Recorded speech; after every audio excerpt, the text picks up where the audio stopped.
लगी है। हाँ रुक जा, हम जगाई था। अरे हमारा बड़की जीजी रतिया भरा फुसरा बात आता ही रहा था बाटी, न जानी कौन बात सब बतांगर हुआ था ये खत्म हुए ना आवत है। अरे हे गुठाली फटरा काटी छटुआ भाग गए दूसरा मेहरारू लइका, कहीं पसर के सोई रहा, छटुआ भाग गए दूसरा लड़की लइका।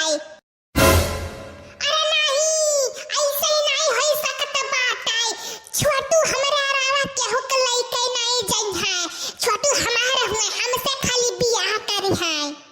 देखियो हमारा जीजी छटुआ का नौवा लेते कैसे उठ के बैठी, कहां सपना दिया था तब बाटी, क्यों केहू के लइका नहीं भाग के गए है।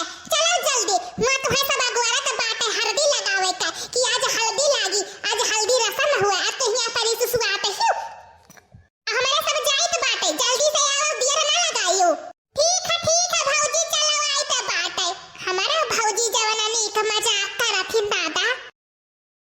हाँ सलवनी बहिनी अपने बुआ के गड़वा भरे में हल्दी लगाई दियो। हाँ अरे ललका बहिनी गलवा में तनी ज्यादा हल्दी रगड़ दियो कि तनी गरहर लगाए। हाँ कलूटा ठीक है हमारा बड़की जीजी कनो गाना वाना कढ़ाउतियो।